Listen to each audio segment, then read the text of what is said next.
हमने आज तो 3 बिंदुओं पर ये सामूहिक मौन व्रत रखा।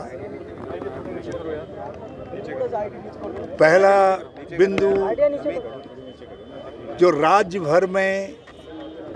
अतिक्रमण के नाम पर, तथाकथित अतिक्रमण के नाम पर चिन्हीकरण का आतंक मचा हुआ है और उतने ही समांतर आतंक राज्य भर में प्राधिकरणों का मचा हुआ है।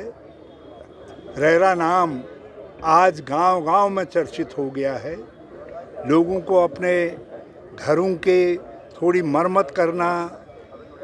नक्शा पास करवाना आदि कठिन से कठिनतर होता जा रहा है। भ्रष्टाचार चरम पर हो रहा है इस मामले को लेकर। और दूसरा मुद्दा ग्लोबल मैकेंजीज की राय पर कुछ बड़े बड़े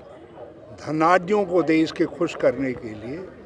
उत्तराखंड की बहुमूल्य ज़मीन को, जो एयरपोर्ट्स के पास में है, जैसे डोईवाला, जैसे हल्द्वानी में गौला पार और प्राग फार्म आदि की ज़मीनें, इन सब ज़मीनों को, और इधर ऋषिकेश के अंदर IDPL की ज़मीन, इन ज़मीनों को ट्विन सिटीज़ के नाम पर कहीं पर दूसरा नाम दे करके,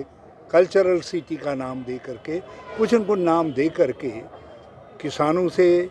और स्थानीय लोगों से वो ज़मीनें छीनी जा रही हैं और उस पर भविष्य में बड़ी बड़ी अट्टालिकाएँ बना करके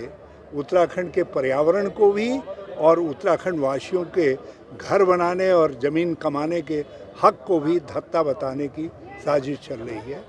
दूसरा बिंदु हमारा इस बात का है, बेलड़ा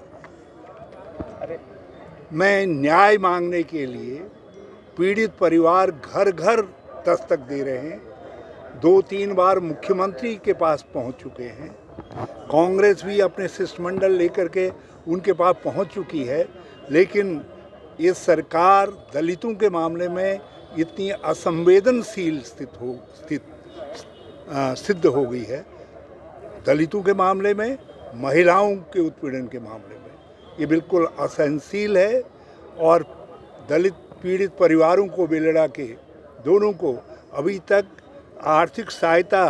जो मृतक होते ही स्वतः पहुंच जानी चाहिए थी किसी के घर में, एक नियम है इस बात का, अभी तक आर्थिक सहायता तक नहीं दी गई है। तो असंवेदन जो बेलड़ा कांड है, सरकारी असंवेदनशीलता की पराकाष्ठा है। तो महिला उत्पीड़न और दलित उत्पीड़न, ये इन सवालों पर यहाँ पर हमने मौन व्रत रखा और मैंने अध्यक्ष जी से भी आग्रह किया है और सब लोगों से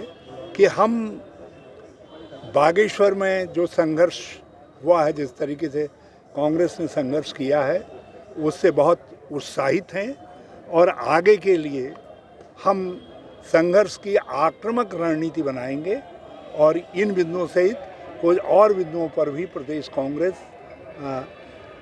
और कांग्रेस जन आक्रामक रवैये के साथ आगे बढ़े।